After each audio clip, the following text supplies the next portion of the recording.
Okay, on this episode of How to Ruin a 350Z, we are fitting an exhaust, which hopefully won't ruin it, hopefully it'll improve it.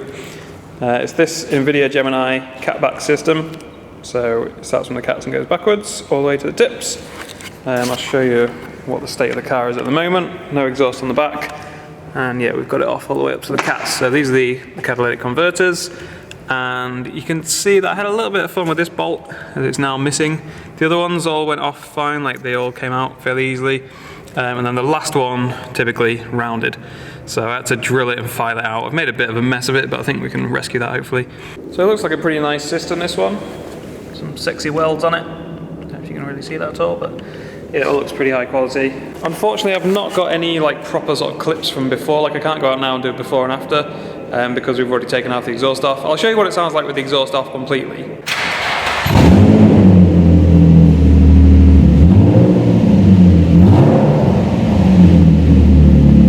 So yeah, I don't know if that came across well on camera at all, but it's really fucking loud, really loud, especially in here with echoing everywhere. But I think the only like before clip we've got is from when I did a little video with Sean from SJB Garage.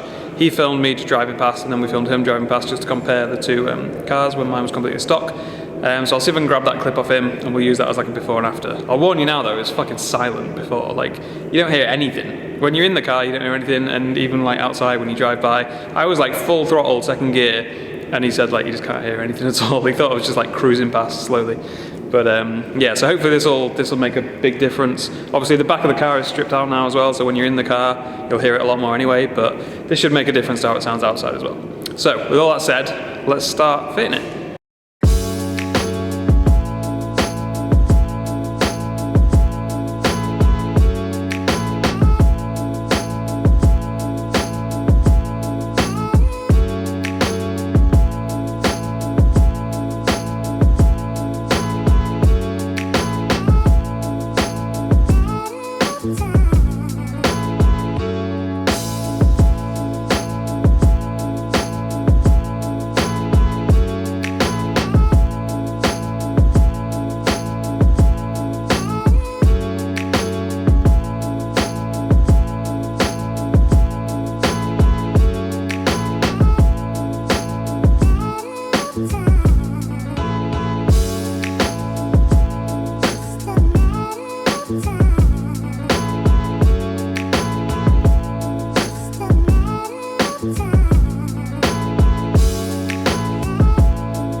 Alright, the exhaust is all on, the new wheels and spacers are on. I've lowered the coilovers by another 30mm, but it's still pretty high. So we'll lower that a bit more tomorrow, but yeah, for now it'll do. We'll see how it is when it sort of settles in. I think I'll just leave it like this for a couple of days, drive it around a bit, and see how it is. So yeah, this is going to be the first proper test drive now. I've driven it like around in circles in the car park, but that's about it. This is going to be the first actual test drive on the road since all of the mods we've done. The interior is still not quite finished, but we hacked a lot of stuff out the back, as you can hopefully see there. I'll show you all the shit that came out. Quite a lot of stuff that we hacked out the back. So big thank you to Board Yoda for that.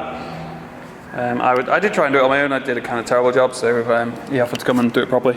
And yeah, we've got quite a lot of room in there now. We are going to take that strut brace out eventually when the roll cage is in, but yeah, for now, that gives us a lot more room to store wheels and stuff for drift days. But like I said, let's go take it for a test drive, make sure everything actually works before we start thinking about drifting. Alright, so here we are, and I've got to say, so far so good. No problems at all yet. I'm genuinely surprised. Like, I thought there'd be some weird rubbing noise or knocking noise or like some temperature issue or something, but oil pressure and temperature look fine, coolant is fine. Like I say, no weird noises, everything works as it should. The only slight issue I'm having, which is a minor one, is that the steering wheel is a little bit too close. Like I'm already as far back on the seat as I can go, like the seat is already pushed as far back, so that I can still comfortably reach the pedals. I can't really go any further back. And the steering wheel is like when I go to turn quite tight, like I'm hitting myself or the seat basically. Like as I turn there, I'd just get in my own way. If the steering wheel was a little bit further out, I'd be fine. Like I'd have enough room. So yeah, I might have to switch to like a non-dished one, because this is sort of dished in, so it brings the wheel further towards you. But I think if I just go for a completely flat one, that'll be fine. I'll move it enough further back that it won't be an issue. But yeah, considering there's no alignment, like we just guessed at a lot of settings and lengths of things, it's actually driving pretty well. The coilovers, I've got to say, are soaking up the bumps pretty damn well. Like they're on the softest setting, but the KWs that I've got on the 86, even in the softest setting, were quite a bit stiffer than this, I would say. So yeah, I'm impressed with them. Obviously, hopefully they'll get a little bit stiffer when we turn it up a bit. But yeah, no, for the softest setting, these are pretty good. As for the exhaust, you can definitely hear it a lot more in here. Whether that's because of the exhaust itself or because we've stripped everything out, I don't know, it's hard to say. There's a little bit of a rattle, like at very low RPMs. Like just as you're setting off, you hear a little bit of a rattle from the exhaust, so I need to try and track that down, figure out exactly where that's happening. But other than that, it seems okay. I'll go film a couple of exhaust clips now so you can hear what it sounds like. In fact, first actually I'll play the clip that Sean got of me driving this when it was completely stock. So let's play that clip first so you can see just how silent it was.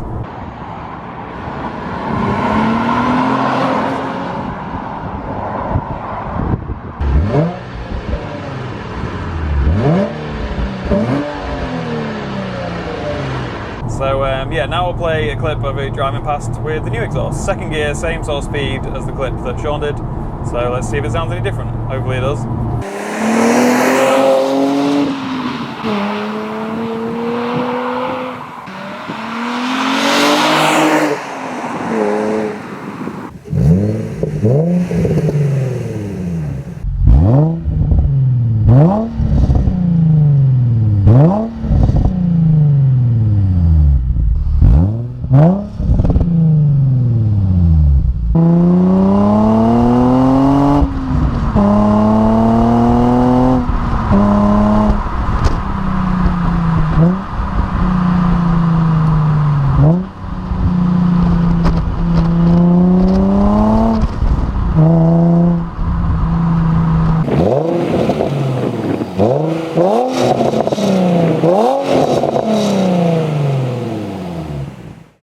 Alright, so I've no idea how well the exhaust clips came across on camera, but yeah, it sounds a lot better in person.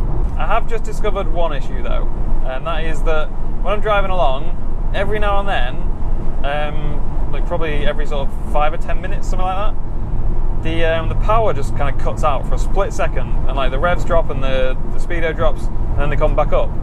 And the traction control also turns itself back on. And I'm hoping it's just an issue that Sean had with his, and a couple of people have mentioned as well. And that's basically the battery terminals kind of come a bit looser. I don't think they come loose, it's just a bad design. And essentially the battery terminal just sort of disconnects for a split second, and then it'll connect back and everything's fine. So yeah, I'm hoping it's just the battery terminal just jumping off for a split second. So I'll get back to the unit and have a proper look at that. But I reckon before that we could probably squeeze a few skids in. But bear in mind, this has got much stickier tyres on now than it did have last time I did this. So yeah, let's see how this goes. Let's try it.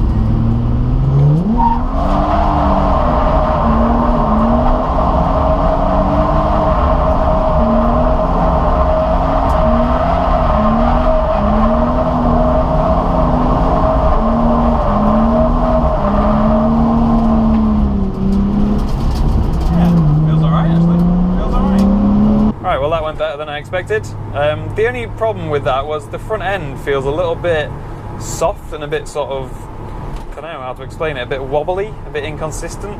I'm hoping that's just because it hasn't had an alignment yet. Hopefully once we get the wheels aligned properly and everything the right length, and yeah, and also stiffen the coilovers up a bit, hopefully that'll help sort that out. But we'll see. That's one thing to kind of keep an eye on, I guess. So yeah, overall, pretty successful test drive, I think. Like, I've just bedded all the brakes in, so they're starting to feel a bit better now.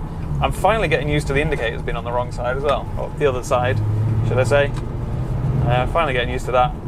And so yeah, I think the only thing that's kind of outstanding, maybe get a steering wheel that's further back, although I'm kind of getting used to it already, but it's just a bit inconvenient, just having to sort of squeeze my arms in a bit. So yeah, maybe do the steering wheel. I still need to mount the oil pressure and temperature gauge. Don't know if you can see that, but I still need to mount that. That's just kind of hanging there at the moment. And yeah, sort out this electrical issue, which hopefully is just the battery connector. And what else?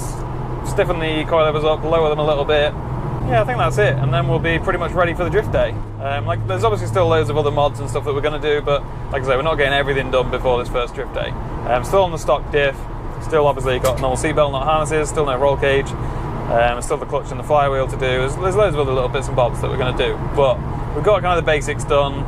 Everything for the most part feels alright, other than those little niggles that I've mentioned. And yeah, we should be good to go drifting at Teesside with Flat Out Factory in a few days. So yeah, I'll see you in that video. Hopefully I'll learn quite a bit.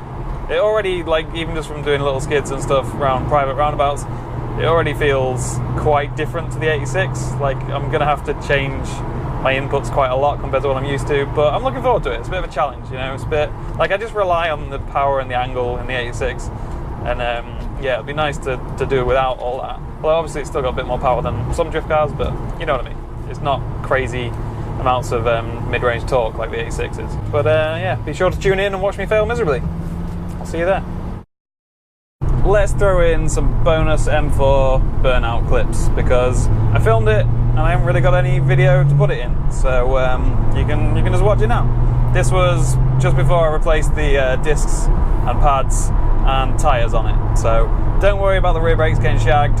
It's fine, they're all replaced now. So yeah, enjoy some smoky burnouts.